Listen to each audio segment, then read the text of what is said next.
さんこんにちは。ミニッツ開発リーダーの岩崎です。今回はですね、この新しく発売になった MR03 EVO、これに関するですね ICS マネージャー、専用のですね ICS マネージャーのご紹介をしたいと思います。はい、まずですね ICS マネージャーのソフトなんですけれども、表彰のホームページのミニッツサポートページというところからダウンロードすることができますので、そちらからダウンロードしてください。以前ですね V Pro の時に ICS マネージャーを使っていた方でしたら、同じドライバーが使えますので、その他は問題ないんですけども、今回初めて使うという方はですね、近藤化学さんのホームページにドライバーですね、この USB アダプターというもののドライバーが必要になりますので、そちらをダウンロードしてください。でまたこちらをですねお持ちじゃないお客様に関しても、表彰またはですね近藤化学さんから出てるこの ICS USB アダプター HS というやつですね、こちらをご購入いただいて、セットで使うということになります。はい、でダウンロードしていただいたこの専用のですねこちらになるんですけども、 MR03 EVO ICS マネージャーというものを立ち上げます。はい、でここにですね、ランゲージっていうのがあるんですけども、ここで、言語を変更していきます。デフォルトでは、イングリッシュというふうに英語になってるんですけど、こちらの JP というふうにこうですねチェックマークを入れていただくと表示が日本語に切り替わります。で次にここの、ディスプレイマークのところですね、ここに、コムポートというのがあって、この USB アダプターがパソコンのどのコムに、通信状態にあるかっていうのを設定するところなんですけれども、こちらは各パソコンのですねデバイスマネージャーを立ち上げてみていただくと、どこに USB アダプターが、ついているかっていうのがご覧になりますので、そちらと同じコムポートを選んでください。はい、で次にですねこの、ICS USB アダプターのコードですね、こちらのコネクタを、車体のこの ICS コネクターということですね、ジャイロと反対側の方に、接続します。一応向きがありますので、逆さまにつけないように注意してください。でこれまではですねここからこのバインドボタンを押しながら電源を入れてたんですけれども、今回の EVO に関してはそのまま電源を入れていただければ、通信状態になります。でこれで、セッティングを変更する準備が整いました。で今こちらにあるんですけれども、順番に機能の説明をしていきたいと思います。まず上のこのリフェセーブというところはですね、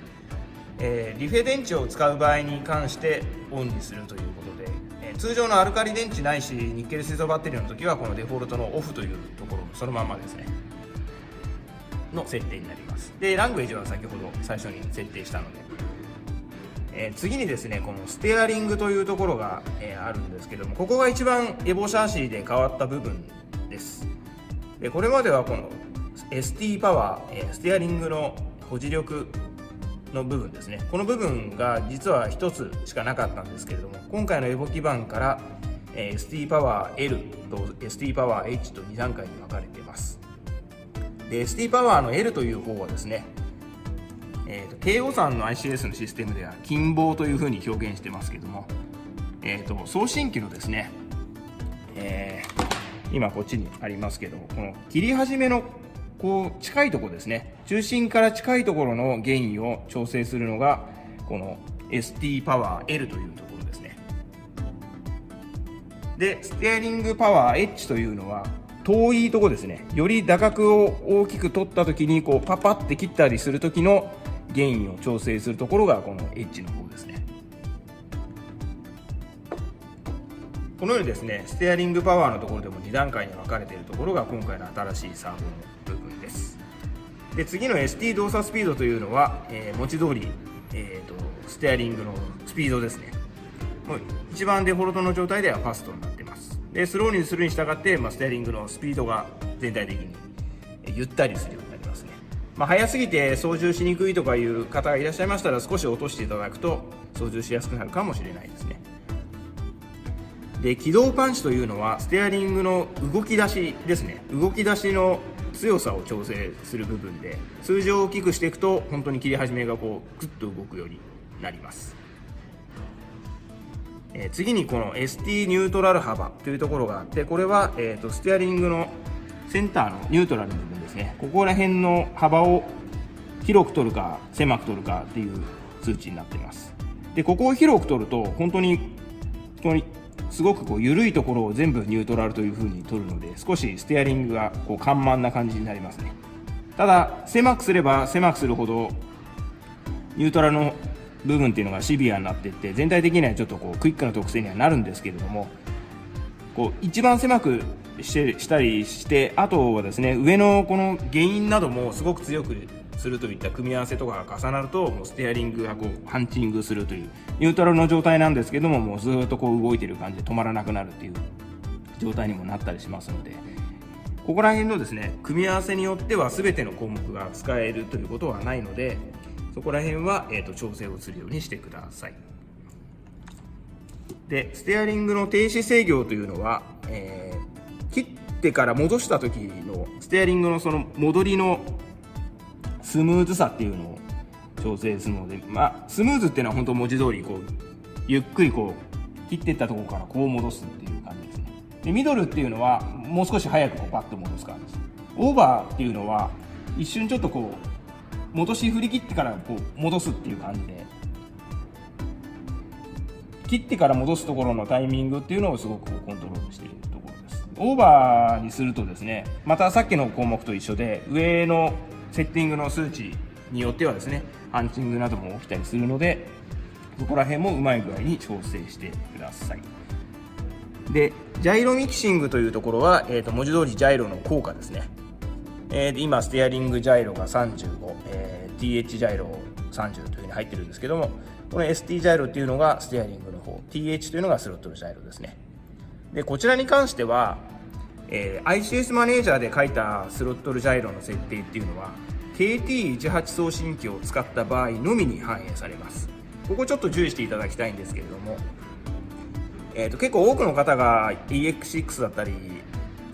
ハイエンド送信機を使うと思われるんですけども、ここで設定していざやってみるとジャイロが効かないよっていう方が中にはいらっしゃるかもしれないんですけれども、3チャンネル4チャンネルの、4チャンネルですね、4チャンネル送信機を使う場合はですね、全て送信機の方からジャイロの、セッティングをするようになってますので、 EX6 だったり双葉さんの、7PX などを使う場合はですね、ここの数値がいくつであっても送信機の設定が、その車に反映されます。なのでここでいくらいっぱい数値を入れても送信機の方が0だったりするともうジャイロは動きませんので、ハイエンド送信機を使う場合はですね、必ず送信機の方からご希望のジャイロの原因を調整してみてください。はい、で次の右側ですね、右側行くとスロットルの項目になるんですが、この ESC 動作モードのところで、バック禁止とブラシレスっていうのがあるんですけども、ツーリングカーレースなどですね、バック禁止のレースなどもあるんですけど、ミニッツでも一応ここにチェックを入れるとですね、バックをしなくなります。バックしなくなるということはですね、ブレーキに全て使いますので、結構ブレーキをこう2段階ブレーキをかけられたりもするので、そうバックに入ってほしくない時に入れていただくと、そういう風な仕様になります。で、こちらのブラシレスというのはですね、今回からこの基板実はブラシモーターも回るようになってますので、標準ではここブラシレスの設定になっていますけども、ここでチェックを外していただくと、ブラシモーターも回るようになります。次のリバースタイマーというのは、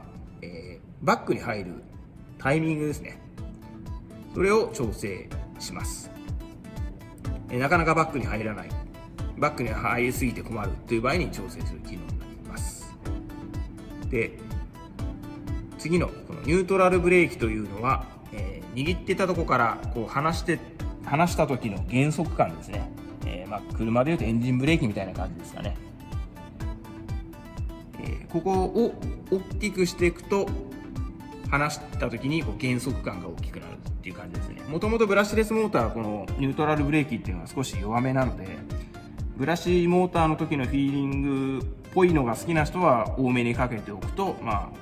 スロットルをオフにした時の車の減速感っていうのが少し強めになるので、リズムをとって操縦しやすくなるという人もいると思います。次ですね、このモーター時定数ってやつなんですけども、これはこちらのカーブのこれを見ていただくと分かるんですけれども、この部分ですね、ここを調整する感じになります。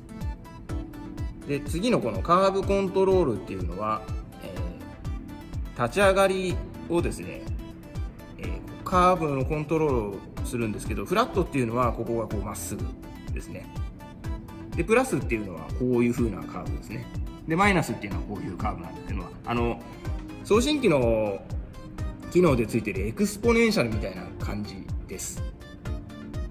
それを、ブラシレスモーターの、出力コントロールをするというのがこのカーブコントロールの部分ですね。で、次の起動パンチというのは、これは回り始めの蹴り出しの強さですね。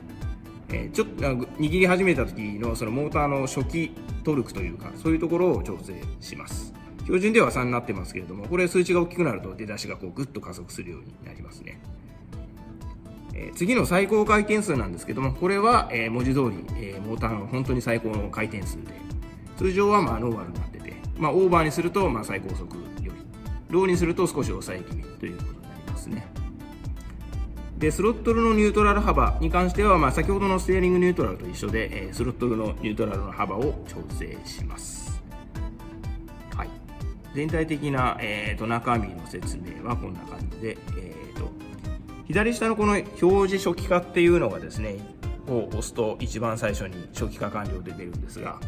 これが、出荷状態ですね。出荷状態に、基板に書かれているデータがここに出ます。はい、で、その次にですね、この読み出し書き込みっていうのがあるんですけども、まず読み出しっていうのはですね、ご自分のシャーシの基板の中身のデータをこの画面に表示するときに読み出しと押すと、読み込み完了となって、こちらに今、このシャーシに書かれているデータが今ここに反映されています。で、次にですね、書き込みというのはですね、この表示されている項目をですね、シャーシに書くときに書き込みというふうに押すと書き込み完了になります。通常はですね、何かセッティングなどでいじったときに書き込みってやると、その新しいデータが写真に行きます。で、次にですね、この保存っていうのですね。保存っていうのはですね、この今表示されているデータをデータとして、保存する場合に使います。で、読み出しっていうのはですね、以前に、ご自分で保存して、こちらですね、こちらで保存したデータなんかを例えばデスクトップ上に置いてあったり、ハードディスク上に貼ってたりでもいいんですけども、その PC の中に入っているデータを読み出す場合に読み出しというのをやります。なので、例えば誰かのですね、友達のデータとかを、メールとか何かでもらって、それを自分のパソコンで読み込んで書くという時に使ったりします。はい。こんな感じでですね、今回のMR03 EVO 専用の、新しい ICS マネージャーなんですけれども、紹介させていただきました。結構ステアリングの項目はですね、以前のものと比べて大きく変わってますので、このパワーの部分は本当に2段階になって、それぞれの項目で変えていくと確実にサーブの動きが変わりますので、その辺を結構いろいろ試してもいただくと、今回のEVOの本当にステアリングの部分が大きく変わったというところが体感していただけると思います。